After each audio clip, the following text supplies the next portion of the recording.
pantaskan diri.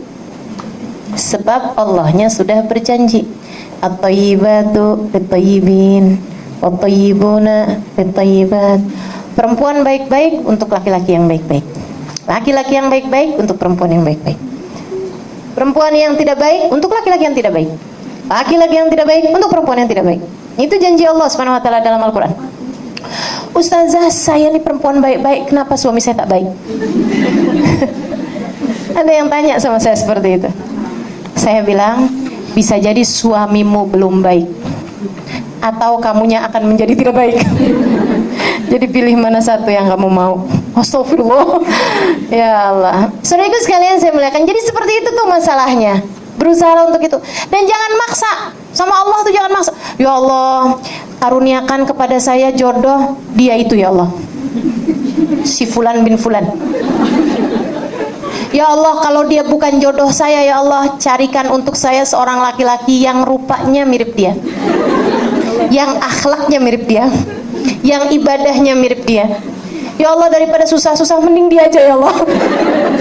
Ini doa maksa namanya. Jangan begitu adik-adik, kita tidak pernah tahu. Kita tidak pernah tahu mana yang baik buat kita tuh, kita tidak pernah tahu. Adik-adik belajarlah dari saya. Saya sama suami tak kenal. Ya, langsung tegang dengar cerita saya nih. Saya sama suami, saya tak tahu rupa dia kecuali sesudah akad. Sudah akad nikah. Akad nikah pun saya tak tahu. Akad nikahnya di ruangan lain bersama dengan Habib Umar bin Hafid. Habis selesai akad, dia kemudian jumpa saya di majelis di halaman rumah orang. Halimah Ali Drus dipanggil ke samping rumah untuk berjumpa dengan suaminya. Suaminya?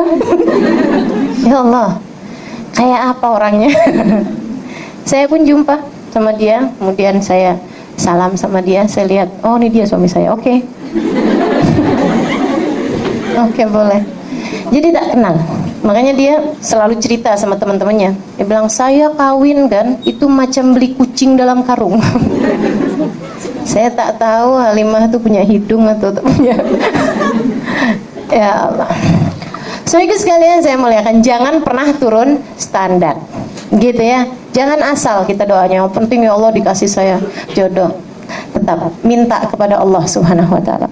Engkau berhak untuk meminta. Jangan merasa yang asal ada yang mau aja udah bagus saya. Jangan begitu. Siapa bilang begitu? Kamu berhak untuk yang lebih daripada itu. Namun jangan juga enggan terhadap konsep pernikahan. Ya, jangan juga enggan terhadap konsep pernikahan. Daripada nikah susah rasanya, harus uruskan orang, harus begini, harus begitu. Saya tak mau nikah aja lah. Jangan begitu juga. Kata Nabi Muhammad, "Faman raghiba an sunnati falaysa minni."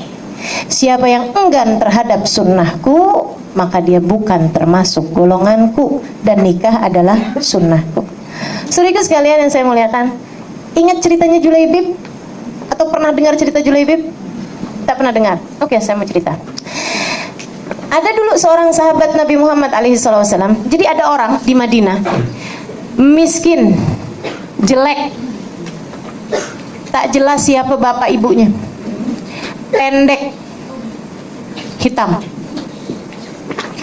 nggak ada cakepnya ya ini ya, nggak ada cakepnya, nggak punya rumah, hidupnya terkatung-katung di Madinah. Teman-teman saya sekalian, dia tiap hari aja gitu keliling kemana, apa yang dia bisa bantu sama orang, sampai sama orang itu dijadikan sebagai tanda kesialan. Ibu-ibu kalau bilangin anaknya, kamu nak harus yang betul, nanti kamu kayak Julaibib gitu, tanda kesialan gitu. Oh kalau acara pernikahan ada Julaibib nih bakalan bercerai nih, begitu, dijadikan sebagai tanda kesialan.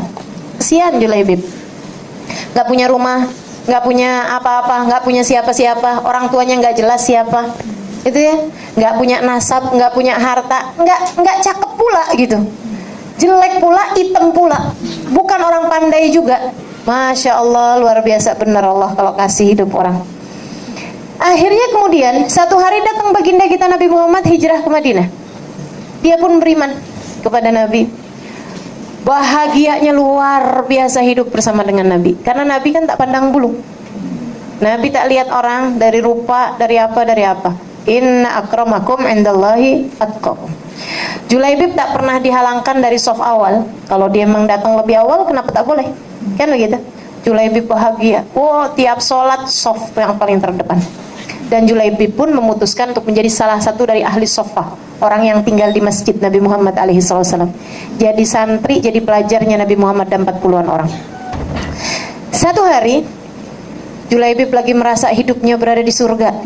Ujian, rasanya hidup nih macam udah selesai semua ujian, sedang bahagia-bahagianya hidup bersama dengan Nabi. Satu masa ujiannya datang. Ujian kan disesuaikan sama keimanan. Nabi ada jumpa dia. Julaibib, iya Rasul. Assalamualaikum. Waalaikumsalam ya Rasulullah. Dia cium tangan Nabi. Julaibib, iya Rasul. Hal la tatazawwaj? Kamu tak menikah? Julaibib jelek, miskin, diulang lagi nih ya. Semua kekurangan itu. Julaibib pikir, aduh Rasul, bukan tak mau nikah, tapi siapa yang mau menikah dengan Julaibib di dunia? Kalau urusan di akhirat kan yang jelek jadi cakep. Di surga ya, orang jelek tak masuk surga. Hati-hati ya, orang jelek tak masuk surga. Sehingga sekalian, jadi akhirnya katanya Julaibib, Rasul, bukan saya tak mau nikah, masalahnya siapa yang mau nikah dengan saya Rasulullah? Tak ada yang mau nikah dengan saya. Nabi ketika dengar Julaibib bicara seperti itu, Nabi senyum aja, kemudian ditinggalkan Julaibib. Sepanjang malam mikir, itu palingan Nabi hanya sekedar tanya aja gitu. Namanya kan orang usia-usia 20-an tahun mau ditanya apa kalau bukan nikah. Itu ya. Kan biasa aja tuh, adik-adik kan juga sering ditanya ya, orang tua ya. Kamu kapan nikah? Mau kapan nikah? Ibu-ibu berhenti ya bertanya ya. Nanti dijawab sama anak-anaknya pas ada yang meninggal. Ibu kapan?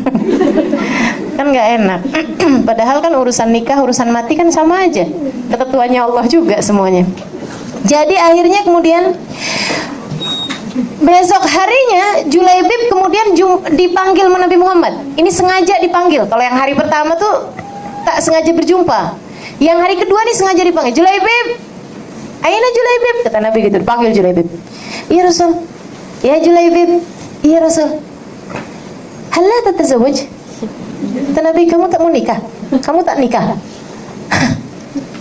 Waman yatazawwaj ala Julaibib wa fid dunya? Oke.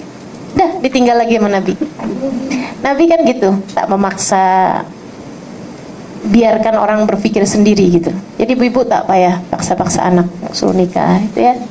Biarin ya, tanya aja ke Nabi. Allah tatazawwaj. Kemudian besok harinya lagi, malam hari itu Julaibib tak boleh tidur. Ya Allah, saya nih jadi umat durhaka sekali. Nabi tanya macam itu, kemudian saya jawab kayak gitu. Ya Allah, ya Allah, ya Allah, salah saya. Harusnya sebagai seorang hamba, seorang umat, apapun yang diputuskan oleh Nabi Muhammad, saya harus ikut aja. Dia pun kemudian meneguhkan hati. Tapi mudah-mudahan Nabi tak tanya, katanya gitu. Subhanallah, besoknya Nabi tanya, aina Julaibib? Julaibib datang. Dah pasrah kali ini. Baik ya Rasulullah. Bagaimana kabarmu Julaibib? Baik Rasulullah. Ya Julaibib, ya Rasul. Hal la tatazawwaj? Kamu tak nikah? Apapun yang kau putuskan ya Rasulullah. Betul tuh ya, begitu ya. Apapun yang kau putuskan. Nah ini adik-adik saudariku sekalian, kita juga harus begitu. Apapun yang Allah putuskan, masalahnya kita tak tahu Allah putuskan apa bagi kita. Karenanya yang pertama, nomor satu, jangan pacaran. Kalau ada laki-laki yang mendekatimu, kasih nomor HP abah ayahmu. Oke? Kasih nomor HP bapak, gitu kan? Kalau nak serius sama saya silahkan, gitu. Nomor HP kamu bukan nomor HP bapak saya, gitu. Ya. Nanti kalau dia sungguh-sungguh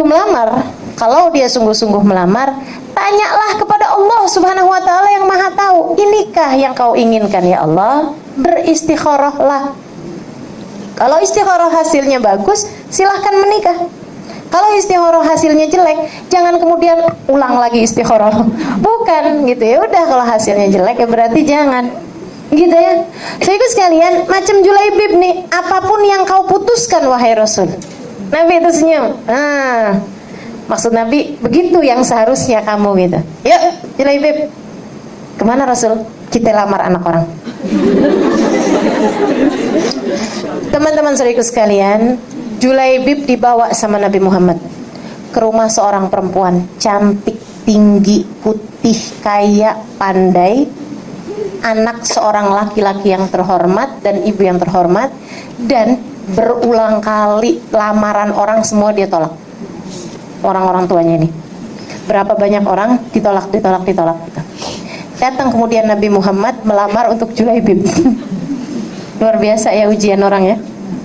Ujian bukan tuh? Ujian buat yang perempuan, ujian buat mertuanya, si ibu bapaknya. Datang Nabi Muhammad ke ayahnya ini. Waduh Rasul, mimpi apa saya Rasul? Kau datang ke rumahku. Masya Allah, ahlan wa sahlan bi Rasulillah. Silahkan masuk wahai Rasulullah. Nabi pun masuk. Kau sedang ada urusan di sekitar sini Rasul, kemudian datang ke rumahku. Tak, kata Nabi, saya datang ke sini memang untuk datang ke rumahmu. Masya Allah Rasul, kau menambah kemuliaan di atas kemuliaan kami. Maksudnya kedatanganmu udah mulia, apalagi memang sengaja datang, gitu kan? Dia bilang, ada kepentingan apa kiranya Rasul? Saya datang kemari untuk melamar. Masya Allah Rasulullah, luar biasa bahagianya hati ini. Masya Allah ya Rasulullah, tak salah tak silap memang. Maksudnya dia udah menolak lamaran-lamaran orang ini tak salah. Kemudian Nabi Muhammad datang melamar anaknya gitu. Kata Nabi Muhammad, bukan untuk saya. Untuk siapa Rasulullah? Untuk Julaibib. Julaibib! Julaibibnya udah yang kan apa sih bilang? Ya. Kata Nabi Muhammad, iya betul. Waduh Rasul, sebagai seorang ayah saya tak boleh memutuskan sesuatu dengan begitu aja.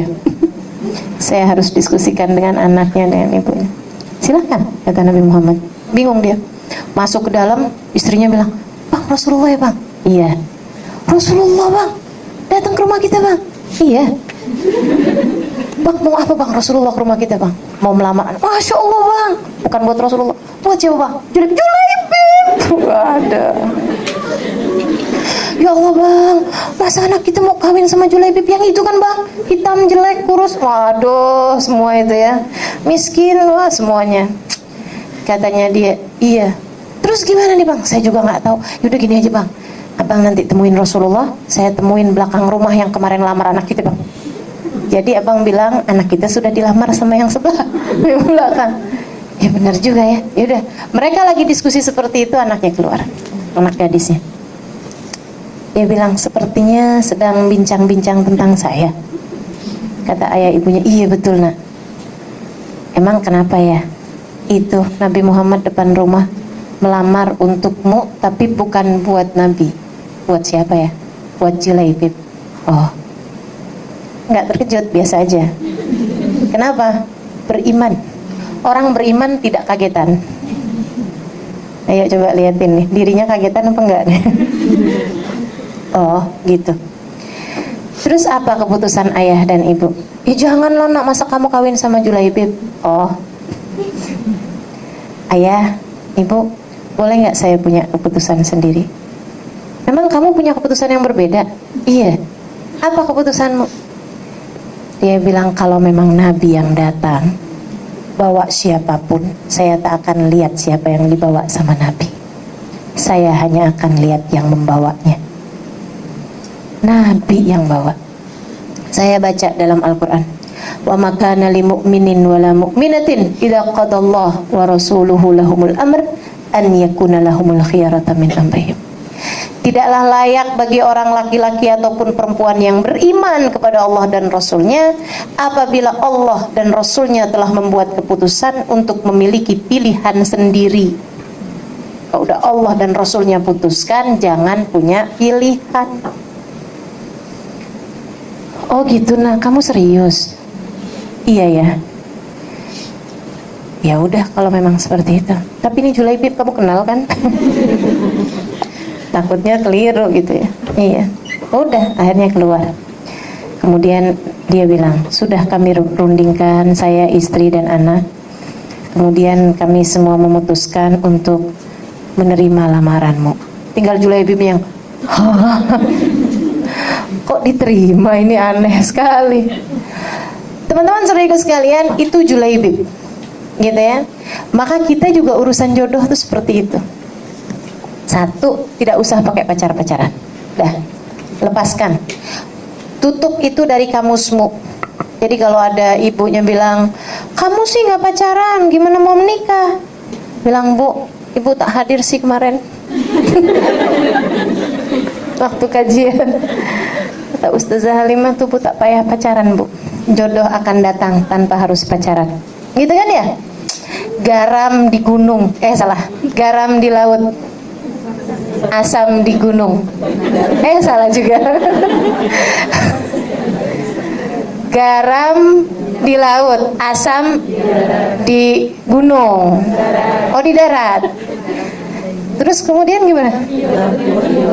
Dalam periuk bertemu jua. Oh, kalau saya garam di laut, asam di gunung, di dalam bumbu rujak ketemu juga. Bumbu rujak kan ada garamnya, ada asamnya ya. Jadi teman-teman sekalian, kalau yang harus jadi jodohmu pasti akan jadi jodohmu. Tak usah khawatir masalah itu. Pasti akan berjumpa juga. Masalahnya satu, layakkan dirimu. Sebab orang soleh hanya akan dapat orang soleh. Bukan orang cakep pasti dapat orang cakep, belum tentu itu. Orang ganteng pasti dapat perempuan cantik, belum tentu. Akan tetapi yang Allah janjikan adalah bahwa orang kalau soleh dia akan dapat orang soleh juga. Maka solehahkan dirimu, siapkan dirimu untuk laki-laki soleh. Gitu.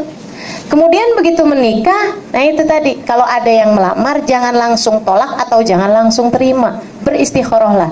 Dan biar jelas saya kasih tahu caranya istikharah yang mudah buat dilakukan oleh adik-adik ataupun oleh ibu-ibunya. Dan saya juga mau ajarkan, kalau adik-adik yang udah pengen sangat nikah, ada tak? Oh, tak ada, oke lah, tak jadi diajarkan. Ada. Kalau yang udah pengen sangat nikah, silahkan amalkan ini. Oh langsung, kok ibu-ibu ya bukan bolpen ini. Curiga saya. Baca Rabbi inni lima anzalta ilayya min khairin faqir. Rabbi inni lima anzalta ilayya min khairin faqir. Itu ada dalam surat apa ya? Al-Qasas ayat 22 kalau tak silap. Dalam kisahnya Nabi Musa alaihissalam ketika berjumpa dengan dua putrinya Nabi Syuaib, beliau kemudian berkata, Rabbi inni lima anzalta ilayya min khairin faqir. Ya Allah, saya udah pengen menikah nih ya Allah, gitu. Ya Allah, terhadap kebaikan yang kau bagikan kepada hambamu yang fakir ini, aku sangat menginginkannya ya Allah. Gitu ya. Itu baca itu kalau yang udah kepengen menikah. Jadi bacanya silahkan yang udah memang kepengen menikah, baca sehari 300 kali. Kan saya bilang juga yang udah pengen nikah 300 kali baca. Insya Allah bulan, 2 bulan, 3 bulan, lihat aja. Nanti kalau ada yang datang melamar, jangan ini dia jodoh saya. Belum tentu. Sekali lagi diistikharahkan ya. Istikharah caranya gini yang mudah. Karena istikharah itu kan minta petunjuk lewat mimpi. Seringnya kan mimpi itu kan datang dalam keadaan tidak jelas. Harus ditakwil. Istikharah, ya Allah, apakah ini jodoh saya ya Allah? Malamnya mimpi kucing. Bingung tak? Bagus atau tak bagus nih mimpinya kucing. Maka karena yang saya mau mengajarkan nih pada adik-adik terutamanya, cara istikharah paling mudah diajarkan oleh guru saya Habib Syekh dulu, Habib Syekh bin Muhammad Al-Idrus. Beliau mengijazahkan dan mengajarkan saya cara istikharah yang paling mudah ini. Jadi istikharahnya, dan ini sudah sering kali saya coba. Bukan urusan jodoh, bukan. Ya. Atau boleh juga urusan jodoh, saya kadang istikharahkan kawan gitu, atau urusan-urusan yang lain. Alhamdulillah, seharusnya kita memang tidak jauh-jauh dari istikharah. Saya nak pindah rumah istikharah, saya mau hal keputusan apapun yang cukup besar, saya akan beristikharah sebelumnya. Maka man istakhara, kata Nabi Muhammad, tidak akan rugi orang yang beristikharah. Apalagi urusan perkara jodoh, kita kan maunya kan jodoh sekali seumur hidup. gitu ya. Jadi jangan sampai keliru membuat keputusan. Sholatlah malam Jumat. Habis selesai sholat isya, habis selesai makan malam, semua sudah kita kerjakan. Sebelum tidur, sesaat jelang tidur memang sudah ngantuk, sudah tak ada lagi yang mau dikerjakan apa-apa kecuali tidur. Nah itu kita wudhu, kemudian sholat 2 rakaat. Usolli sunnatal istikharah, rakaatain lillahi ta'ala. Bacaannya terserah, alam nasroh boleh, surat yang lain boleh. Habis lepas sholat, baca doa istikharah yang ada di kitab-kitab majmu' apa semua ada tuh. Allahumma in kana hadza khairun li fi dini wa dunyaya. Nah, itu nanti ada titik-titik silahkan diisi. Gitu ya. Ya Allah, jika memang pernikahanku dengan fulan bin fulan al-fulani itu adalah baik bagiku, baik baginya dunia akhirat, baik bagi keluarga kami. Gitu. Kita minta sama Allah, ya Allah maka mudahkan dan sebagainya. Semua doa itu sudah dibaca. Selepas seluruh doa tersebut dibaca, kita kemudian baca doa seperti ini. Pakai bahasa kita masing-masing. Ya Allah, kalau memang saya sama dia menikah itu baik, baik dunia akhirat saya, untuk saya sekarang, masa depan saya, keluarga saya semua. Ya Allah, berikan kepada saya petunjuk dalam tidur saya, mimpi berupa warna putih atau hijau. Jadi mintanya petunjuk berupa mimpi, itu lebih mudah, tak payah takwil, kan gitu ya. Lihat apa aja gitu, lihat sendal hijau, oh berarti bagus hasilnya, gitu ya. Tak payah ditakwil, sendal kan diinjak-injak, tak payah, udah berarti gitu. Jadi teman-teman sekalian seperti itu. Ya Allah, kalau memang bagus, kasih saya warna putih atau hijau. Kalau tak bagus saya menikah dengan dia nih ya Allah, baik dunia ataupun akhirat, gitu ya, maka tampakkan kepada saya dalam mimpi saya warna merah atau hitam. Tolong jangan diganti-ganti warna sesuai selera. Tak ada ya. Saya kan favoritnya warna orange. Tak ada, tak boleh langsung. Itu aja udah. Kalau bagus warna putih karena itu adalah warna kesukaan Allah, atau warna hijau kesukaan Rasulullah. Kalau kemudian tidak bagus, warna hitam lawannya putih, atau warna merah kesukaan setan. Gitu. Jadi itu aja udah. Saudara sekalian, nanti tuh dapat mimpi. Kalau tak dapat mimpi malam itu, ulangi besok hari Sabtu, malam Sabtu. Kalau belum juga ada mimpi malam Sabtu, ulangi lagi malam Minggu, malam Senin, sampai dengan 7 hari. Insya Allah tak sampai 7 hari kecuali kita sudah diberi jawabannya. Itu istikharah paling mudah, dan dah itu aja dikerjakan, jadi tidak usah bingung-bingung. Gitu ya. Saudara sekalian saya muliakan, ini perkara urusan jodoh diistikharahkan. Kalau hasilnya bagus, bismillah, disegerakan. Jangan nanti-nanti. Maksudnya jangan kepanjangan gitu, kelamaan. Nanti ya saya masih mau sekolah dulu, S1 tambah S2 tambah S3 gitu. Udah waktu kawinan udah rambutnya udah pada putih semua. Kan enak ya. Nah, jadi disegerakan. Katanya Nabi Muhammad, kalau sudah datang jodohnya segerakanlah. Gitu. Jadi itu perkara urusan jodoh.